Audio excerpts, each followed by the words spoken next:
사랑하는 성도님들, 시편은 여러 가지 유형이 있습니다. 하나님을 찬양하는 찬송시가 있습니다.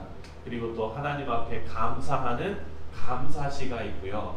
또 하나님 앞에 우리의 어려움을 호소하는 탄원시가 있습니다.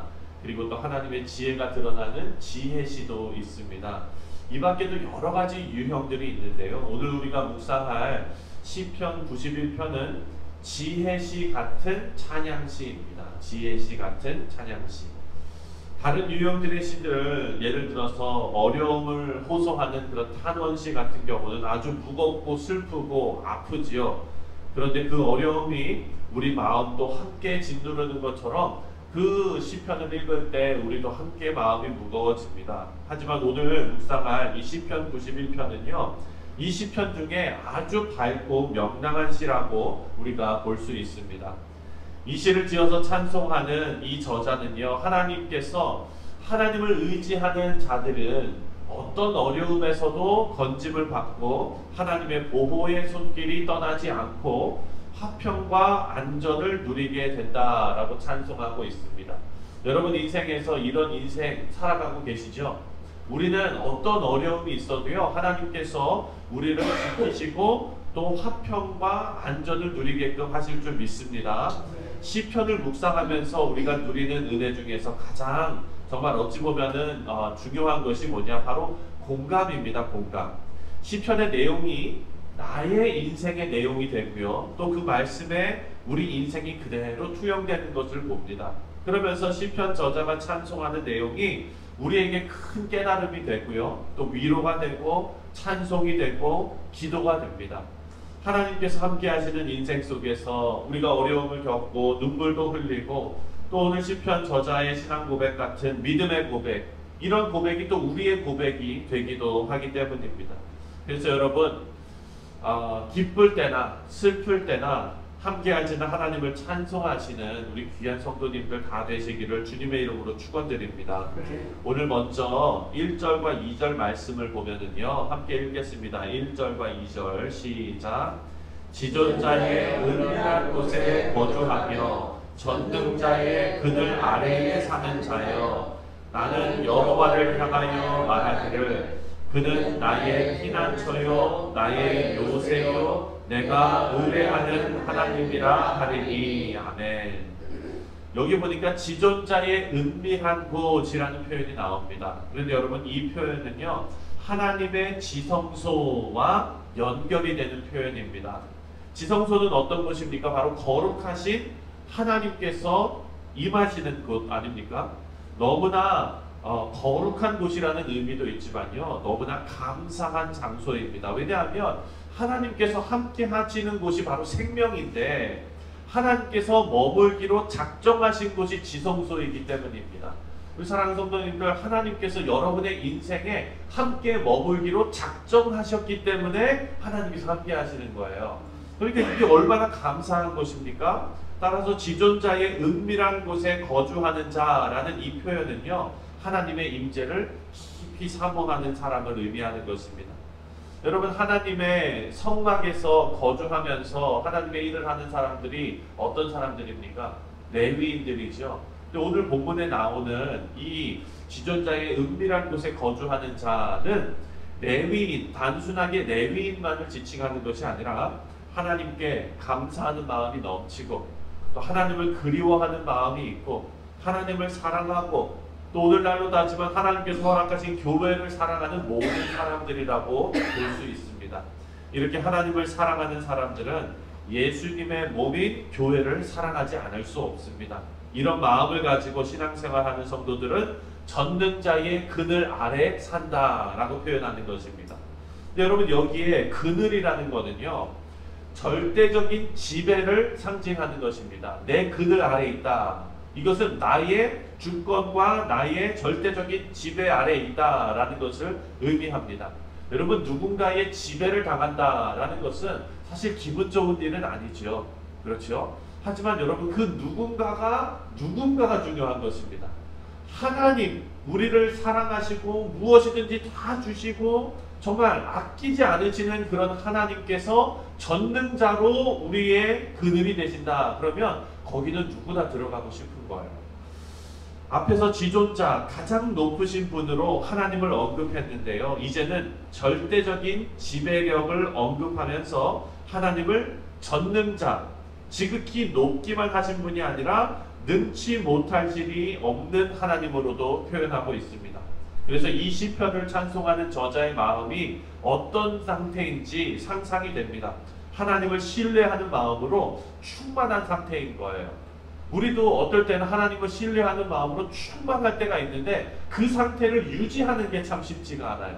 네. 아침에는 정말 충만하게 갔는데 또 뭔가 일이 또 예기치 않게 내가 생각하지 않은 일이 터지면은 마음의 낙심이 확 오는 것과 마찬가지 아닙니까? 우리 사랑하는 성도님들, 우리가 매일의 삶을 살아가면서 가장 높으신 하나님, 전능하신 하나님께서 우리와 함께 계시고 우리에게 강한 지배력을 행사하고 계시는 그 일로 감격하시고 기뻐하시는 성도님들 되시기를 주님의 이름으로 축원드립니다. 2절 말씀을 보면은요, 하나님을 피난처와 요새라고 표현했습니다. 모든 위험으로부터 지키시는 하나님이에요. 근데 이 어떤 위험이냐, 5절부터 7절에 나와 있는데 함께 읽겠습니다. 5절부터 7절 시작. 너는 밤에 찾아오는 공포와 낮에 날아드는 화살과 어두울 때 퍼지는 전염병과 밝을 때 닥쳐오는 재앙을 두려워하지 아니하리로다.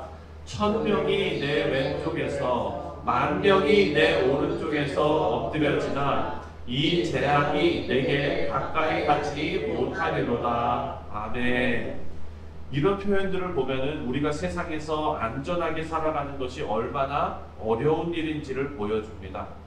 여러분, 우리가 뉴스를 보면은요, 정말 참 진짜 요즘 왜 그러는지 모르겠어요. 한국에서도 그렇고, 한국에서도 왜 그 칼 가지고 그냥 전철역 앞에서 백화점에서 이유가 없는 거예요. 나랑 원한 관계가 있는 게 아니라 이유가 없는 거예요. 그렇다면 여러분 생각해보면 여러분 원한 관계 맺지 않고 잘 사셨잖아요. 그렇죠?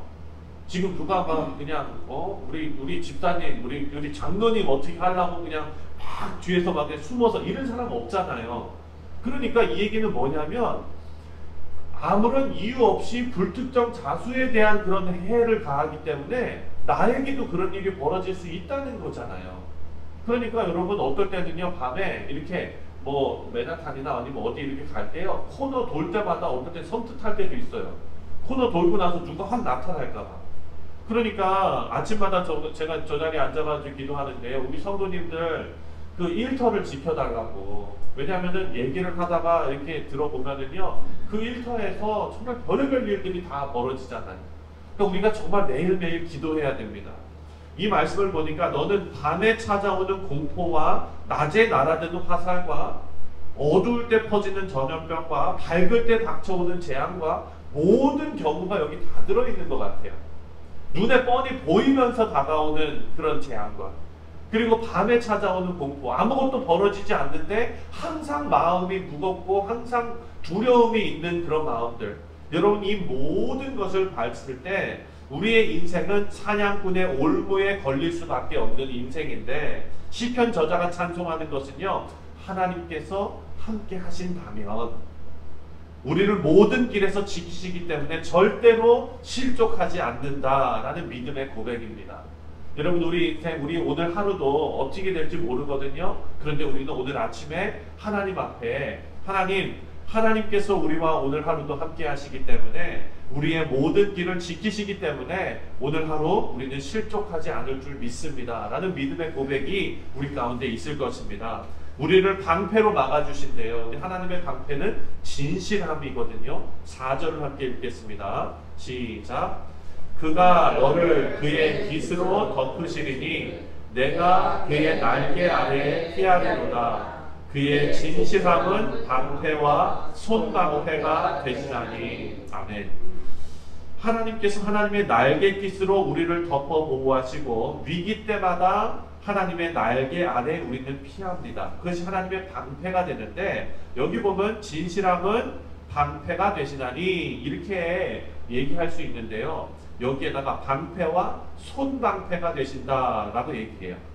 방패는 큰 방패, 손방패는 손거울처럼 좀 작은 방패 아니겠습니까?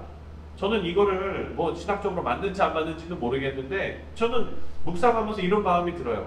하나님께서는 우리에게 큰 일이나 아주 사소한 일이나 큰 방패나 아니면 손방패나 작은 일까지도 개의치 않고 우리의 방패가 되어주신다. 우리의 진실함이 되어주신다. 저는 이렇게 묵상했습니다. 우리 사랑하는 성도님들, 하나님 안에 있는 성도들에게는요, 하찮은 기도 제목이란 없는 것입니다.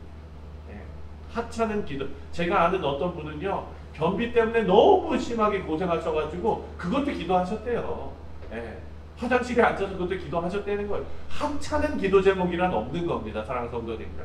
하나님 앞에 모두 우리의 모든 것을 아뢰는, 그리고 지존자가 되시는, 전능자가 되시는 하나님 날개 아래 들어가서 하나님 앞에 모든 것을 아뢰시고 응답받는 우리 사랑하는 성도님들 되시기를 주님의 이름으로 축원드립니다. 기도하겠습니다.